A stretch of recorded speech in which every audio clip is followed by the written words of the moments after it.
For this video, I recommend, if possible, turning on your annotations.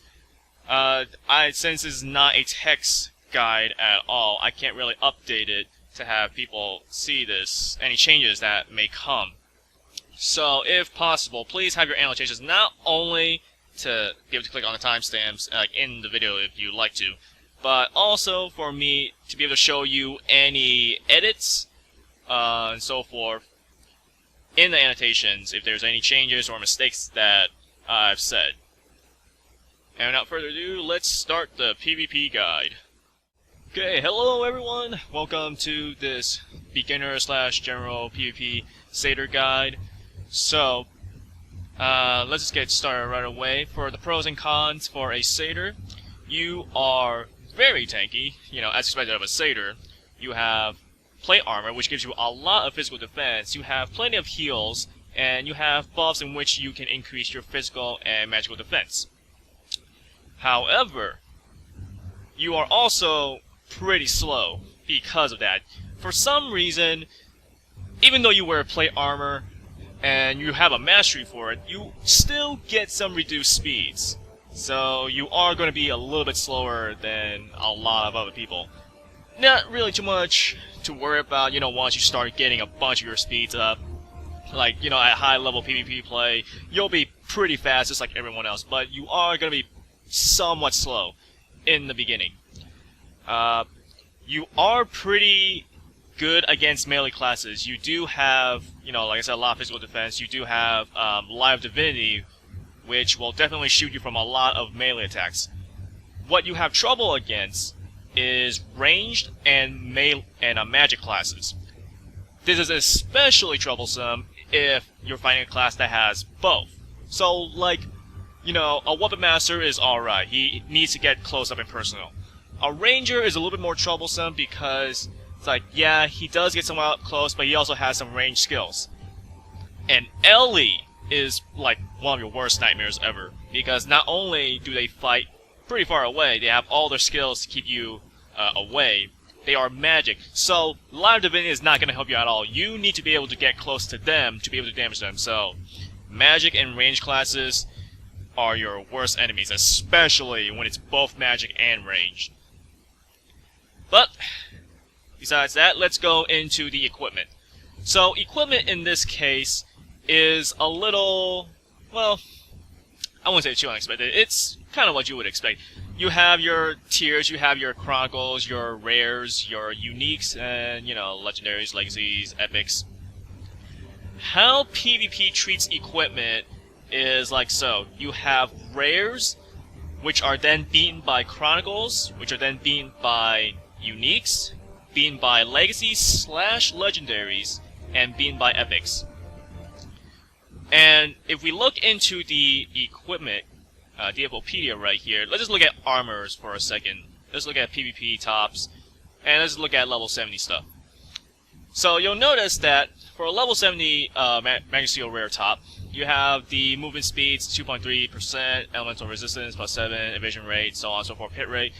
And if you look at the chronicles, you'll notice that it'll be just slightly higher. So keep in mind these stats right here. Just mainly like movement speed and hit rate. We'll just keep track of those two. You move on to chronicles and look at the level 70 stuff. 2.3%, but notice now hit rate is higher, 1.43%. Now you look at a unique at level 70, 2.4%, 1.5% hit rate. And then you look on to legacies, which are the same thing as legendaries. In this case, these are treated as equal. So if you really want to go for like a higher speed than uniques, legacies are a quote-unquote cheaper option than getting legendaries. So you look at legacies, level 70, much higher, 2.8%, 1.69%. And then legendaries should be the same thing. Unfortunately, there's not as many legendaries. That's also the other thing. Legacies are definitely more common and cheaper to find than legendaries. And then you look at a level 70 epic, 3% movement speed, 1.83% hit rate. So the ideal for armors is to have obviously the highest level epics, because as you'll notice, as you go higher, the speeds and the stats do increase even more. From 70 to 75, you have 3% movement speed, now you have 3.1%, so on and so forth. Level 85, you get 3.2. Now, for weapons, on the other hand, the same still applies. You know, rares is worse than chronicles, is worse than unique, so on and so forth. But, however, if you look at their weapons, the three stats right there, physical power, magic power, and base attack, are always the same. They are always the same no matter what level it is. This is the level 60 scythe, 861, 901, 453. You go to level 70, same thing. 75, 80, 85, same thing. They're all 861, 901, 453. The difference between them is the two, at least for us, the scythes, the strength and intelligence, along with elemental damage and mobility, those are different. You notice at level 60, it's 44 strength and intelligence, elemental damage 28, immobility is 136. But you go on to 70, 75, 80, you'll notice now that elemental damage at 85 is 39, immobility is 196. So, again, ideally you want the highest level epic, but, however, if you get access to pretty much like any, like whatever your highest grade is, whether it's a unique at level 80 or an epic at level 60, you might as well just stick with that, because as far as PvP goes, your main stats, your power, stays the same. You only really want these higher level ones, you know, for the more elemental damage and more immobility. So, now let's go on to the avatars. The avatars. You're gonna want, for hat and hair, casting speed. I do not actually have access to these because I've been focusing on other characters, but casting speed is what you want because you have some of your skills which are, you know, casting based. So the faster you can cast them, the better. And then, for your face and torso avatars, you want attack speed. You are a very melee oriented class as well. You'll be doing a lot of juggles and combos, so attack speed is what you really want. Top doesn't really matter. Your skin, it's just whatever you want. It could be physical defense, it could be magic, you know, doesn't really matter. It's recommended for your waist avatars to be evasion, because we actually do have some RNG stuff in this, because it is an RPG. Well, it's an MMO beat 'em up with some RNG elements, so there is some hit rate and misses involved. So, increasing your evasion will be much better, so that your opponent will hopefully miss you, and then that gives you an opening to attack them. Pants, you know, it's whatever you really want. HP, defense, magic defense, it's whatever. Just don't go with magic. Just don't go with max MP, because that's useless. And for shoes, you want movement speed, because, like I said, you are pretty slow, so the faster you can get yourself to be, the better. So, for Crusaders, what you want your weapon to be is a scythe, because scythes are the fastest. We don't care about crosses here. You want a scythe. In this case, I have a level 80 scythe, so just gonna equip all this stuff that I have right now. And here's a testament also to how this OP, I guess, legacies are. Notice how this legacy right here is a level 50, but compared to my level 70 Chronicle, it has 1.1% more movement speed and 0.06% more hit rate. This is pretty crazy for being 20 levels under the Chronicle. So you can imagine just like how good legacies are. So much better than all these other things besides epics. Also, what pets you have will definitely help as well, because your pet's stats will actually be active as well. So what you want for pets is pretty much any pet that increases your speeds. The faster you can get your speeds, you know, the better. Anyways, let's go into practice. Oh, actually, let's talk about skills, because I can actually show the skills in there. So, make sure you have this up. Make sure because for some reason, I've had characters where I go into PvP, I find I'm extremely slow, I have no idea why, and I realize this is not mastered. For some reason, sometimes it's not automatically mastered. So just check and make sure this one is mastered. Quick Rebound, you definitely want that. Leap is pretty useful for getting out of corners and stuff. So I would definitely recommend at least one level. Leveling this up will increase your duration, but also increase the cooldown. So you just have to figure out how long you want this buff to be up.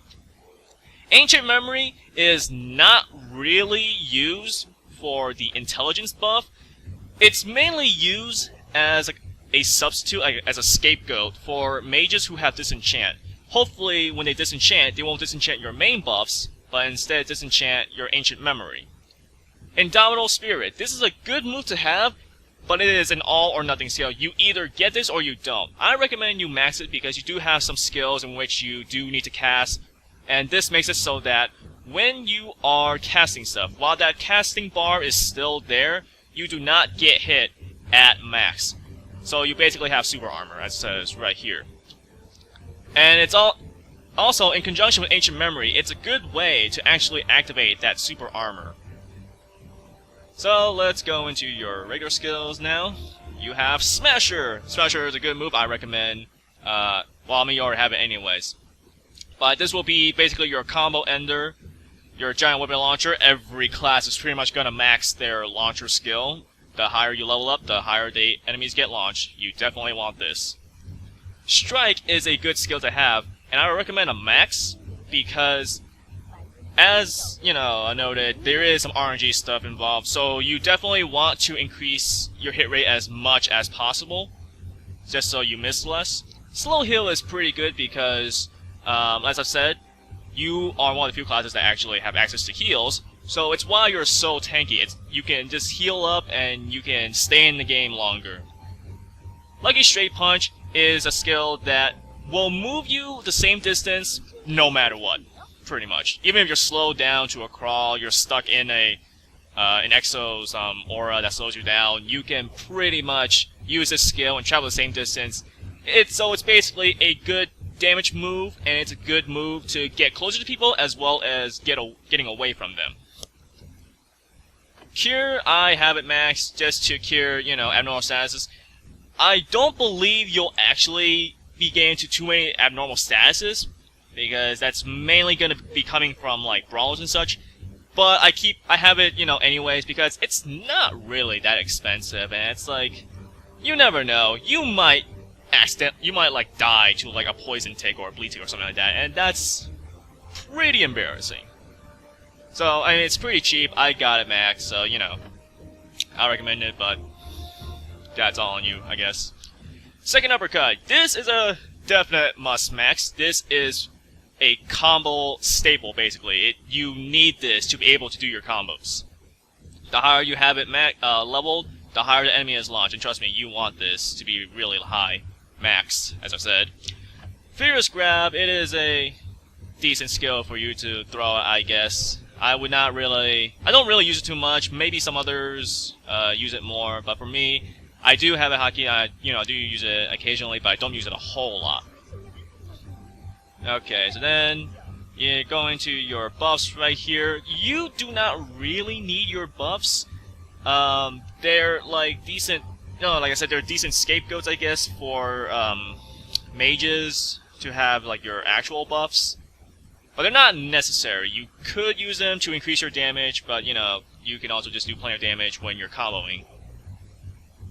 So I do have Sign of Protection max, just so it increases my physical defense and my magic defense. It's your choice whether or not you want to actually use that. Divine Invocation I have at level 1. However, you could level this up. I have seen like some PvP videos where Korean satyrs do actually buff up the eye. I don't know what their level is for this, but like I said, if you do have more, buffing yourself to have more damage is also pretty good. Now, I have Fountain of Life max, and I think Fountain of Life is pretty good. You'll slowly regenerate HP. It's not going to be too much, but whenever you lose all of your HP, you basically have a second win. You're still in the fight. I would recommend this to be leveled higher than just level 1, because when you have it at level 1, you do revive back, but you have like so little HP that you essentially, like, just one poke is pretty much enough to pretty much kill you. So I don't really recommend getting Final Life for like level 1. It is still useful at level 1, you know? It's a little bit of a risk whether you actually want to do it like that. But I personally recommend leveling higher. But if you want to be at level 1 or at lower levels, you know, then that's just up to you. Healing Wind is the same principle as Slow Heal in that you can quickly heal yourself. Well, not quickly. Healing Wind will quickly heal yourself. Slow Heal will slowly heal you, as the name suggests. Healing Wind does also have a little bit of that little shield, so that is a little helpful in taking some hits, I suppose. But it's mainly just for the heal. I have Grace of Courage max because that's just a straight up strength and intelligence boost, so, you know, more stats, more damage, might as well. I don't bother with any of these Heaven's Melee, Heaven's Harmony stuff. And Fast Heal, I don't really bother either. I just got level 1 just to get Healing Wind. So, for Phoenix Hammer, I have level 1 of this just for like some invincibility frames and so on and so forth. When we get into the actual practice room, I'll show you a little difference in PvP for Phoenix Hammer compared to PvE. Blades of Purity, you want this max. This is another staple. It is really good, it has a deceptively large range, and when you hit an enemy with this, it actually causes them to be in a hit stun for a while, which, if you're fast enough, can allow you to just go into a combo with it. Spear of Victory I only have level 1 just because you're not really going to use this for damage, you're really mainly using this for the holds, and we'll get more into the holds later on. Rising Emblem, this is a pretty good zoning skill, and the higher you level up, the range increases and the launch also increases, so it's another good way to be able to get enemies into the air. Okay, Crashing Cross, I maxed this because it goes up pretty fast, it hits OTG, and it kind of buffs you up a little, your other skills up, you know, when you actually do hit with it. So I just like it for doing like a finisher kind of thing. Like once I get an enemy to the end of my combos, I just throw out a Crashing Cross and then just run away for that little extra damage. Loud Divinity, you want this max. No matter what, you want this max. This is your skill against melee classes. However, unlike an old DFO, where once you cast this, you're practically invincible for the entire duration, in this case, it actually is possible to break that LOD. So, do be careful when using this. I mean, you know, you can be a little reckless, but you don't want to be too reckless, because this can break and it'll send you into a world of trouble. Deflection Wall, I don't really... You can choose to max this if you like. It does, you know, do some damage, and it is gonna be one of your Y-axis skills. You don't have a whole lot of Y-axis stuff, unfortunately. So this is one of your Y-axis skills that you can use. And the higher you level it, the more HP it'll have as well, which will definitely help out so that enemies are trapped more often. But this is only the case if they are cornered. If they're not cornered, then it doesn't matter how much HP this wall has, because they can just move around it. Okay, Hammer of Repentance, this is gonna be pretty much a poke move. That's pretty much all you're really going to use it for. And Righteous Judgment, it's a zoning move. You're not really going to use it for damage. It's really hard to use this for damage, honestly. The casting, even though you can, like, the more casting speed you have, you know, the faster it will come out, it still takes a while, and you're not guaranteed, really, to keep your enemy inside the pentacle the entire time, because the hit stun is not enough to really keep them there. You could possibly get, like, all the hits in if they're actually, like, knocked down on the ground. The unfortunate thing is, notice how the time it takes for the angel to come up and then actually throw the spear down is somewhat long. Long enough, actually, for the enemy to just pretty much stand up with some invincibility frames and then just get out. Or even just stay there, like, unharmed. So that's pretty much the overview of the skills, so let's go into Practice Arena, or Practice Room, rather. So we can do some skills and show them off.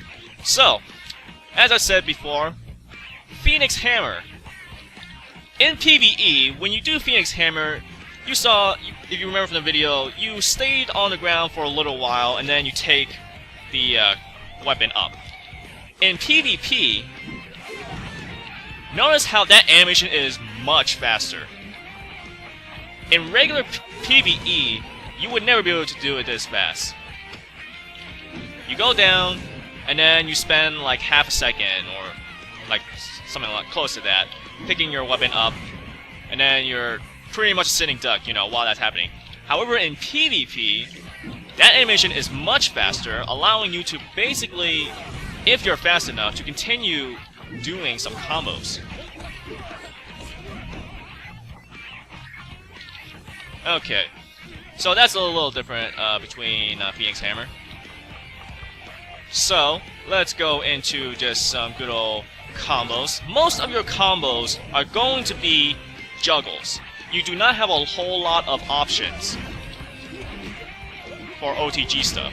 So this is going to be basically your staple combo. Once you get them in the air, you want to just keep on doing some second uppercuts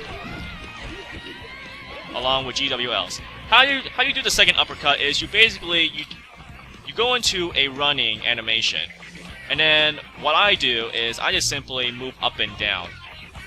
You just move slightly up or slightly down, and then you can just do the second uppercut animation, like so. It's a little harder to just simply double tap,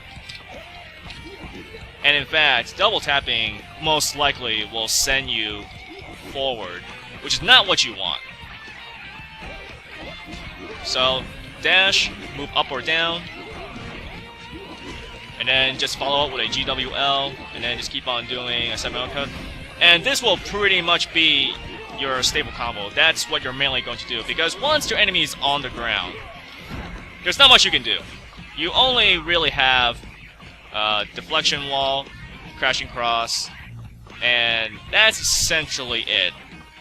I mean, if you're a decent distance away, you can also do like a hammer or something like that, but for the most part, it's pretty much going to be just like deflection wall, crashing cross. Alright, let's run away. Neutral game again. Okay. So this will be your main combo. Just a couple XXXs into a GWL, into a second uppercut. And that will basically be it. So let's go into spear resetting. Spear resetting is basically when you attack your enemy enough to the point where gravity will be about to like kick in, where they fall faster. And when you do that, you bring them back. You bring them back with spear to basically keep them to the ground state, and you can continue another combo that way. As you can see, I was able to bring them back to the ground. So let's see if I can just do this correctly. The one thing with PvP dummies is that they actually kind of... It seems like they have more evasion than someone else, and I just completely mistimed that.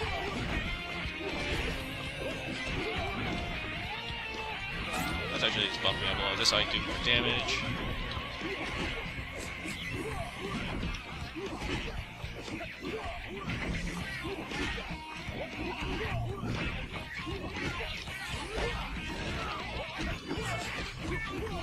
So as you can see, when you do it this way, you basically reset the gravity for it.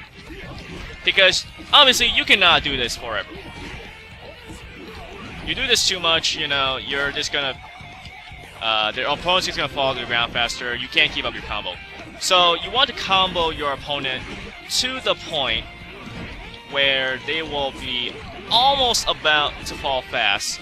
You spear them, and then hopefully you can catch them into another combo.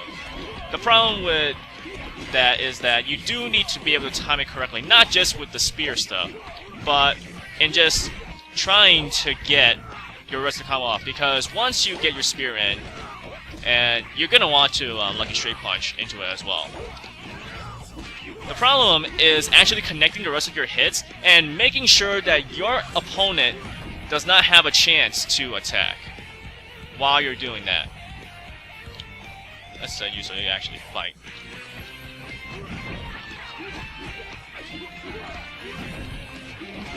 I don't know if this PvP dummy will be able to counter, but if he can, that will be a good indication of why you need to be able to time your spears correctly.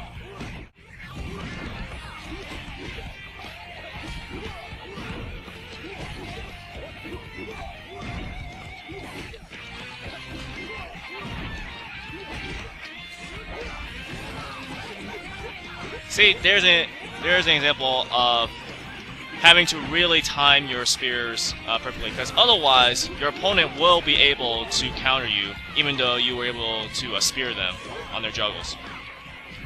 Alright, let's have you stop attacking. Okay, so one thing for your combos, Flash Sphere is really helpful because it can stun them. Besides your upper, your GWL, and then into a second uppercut, and then GWL, so on and so forth, you want to get into the habit of, well, I won't say get in the habit, but you want to be able to know how to actually use Flash Sphere for your combos. And the reason is because, hopefully, by the time you finish this juggle, you are able to stun them. But if not, you know, you are at least able to get some damage off. But if you are able to stun them with a Flash Sphere, then you are completely free to do another combo. Unfortunately, couldn't do that.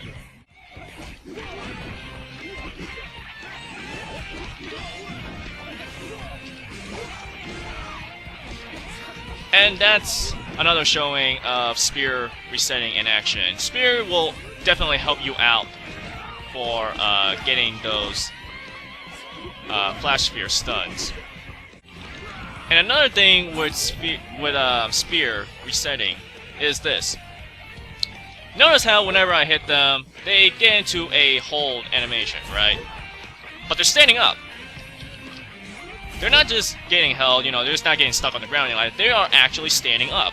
So, what this leads to is something like so. Say that you were able to knock your enemy onto the ground, and they're lying on the ground. You can actually spear them, and then just lucky straight punch over and do a combo. Let's say you hit them with a hammer. You can spear them if you're close enough, and you can just go do your combos. But of course, you do have to be able to position yourself just right. You're really gonna need to know just like what your range is for all your skills. But being able to take advantage of these things will definitely help you out in your PvP battles. Okay, so remember how I said Blaze of Purity was a really good skill that you should max? Here's the reason why. Okay, so you do your skills, and it's like, here's what it looks like, right? You just cross right in front of you, cross your arms right in front of you. It looks like it's not really, you know, that far. But if you use this in PvP at all, I mean, not PvE, you'll probably have realized that the range is quite large. It's like, I can hit him right here, right? I can hit him right here, okay. Notice how far away he is. I can still hit him. Can I still hit him right now? Yes, I can. Can I hit him right now? No. Oh, actually, I still can. Look at that. Just look at how deceptively large that range is. At this point, I can't hit him anymore. But if I get just a little closer right here, I can still hit him. This is a large range for such a low cooldown skill. It's almost like a Slayer's neutral wave slash, basically. Except it doesn't actually knock them down. It does something better in that you actually keep them in a hit stun animation. Just look at how, like, in terms of PvP, this is decently long. This is enough to really allow you to go into a combo. Let's see how far up and down can be. Not really too far, it seems. Can't really be up too high or too low. So let's see. I can still hit him here. Yeah, so even below, I can still. Not anymore over there. Yeah, can't hit him when I'm that far below, but I can hit him when I'm just a little bit. So you do have a little bit of a leeway. You do have a little bit of a Y-axis that you can use. It seems like, just like with a lot of your other skills, you have a better chance to hit him when you're on the lower Y range instead of the higher Y-axis. See, a little higher right here. Yeah, I can't really reach them, but same range. I'm down here. Yep. Okay. Get a little closer right here. Let's see, this should not be able to reach him. That can reach him.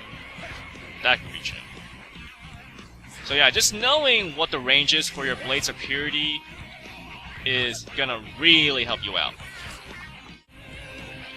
Okay, so here's the reason why you want to be below your opponent, not really above.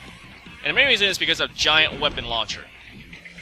Giant Weapon Launcher, obviously, you know, you hit them like this or in the same Y-axis. It lasts a pretty long time. It will, a lot of times, beat your opponent if you guys clash together. But, however, it is also a bit of a curse because you can get baited into just doing a Giant Weapon Launcher and you just get in trouble because you got baited. But here's the main reason why. I was able to hit him, you know, obviously on the same axis. What if I'm right here? I'm just slightly above him. I can still hit him there. What if I'm slightly more above him? Oh, I can't hit him anymore. No matter what, I can't hit him anymore. But let's do the same thing. Slightly below him, right? I can hit him there. Slightly more below him. I can still hit him. Slightly more. I can still hit him. Slightly more. Okay, I can't hit him anymore. So, but you realize, you see right here, I definitely have more room down here to hit him with a Giant Weapon Launcher than up here. Because by this point, I can't hit him anymore. But by the same point down here, even more actually, I can still hit him. So this is where you really want to be. You want to be below your opponent. Alright, and that's pretty much it for this beginner/general PvP Crusader guide. I hope it was helpful, and I'll see you guys some other time.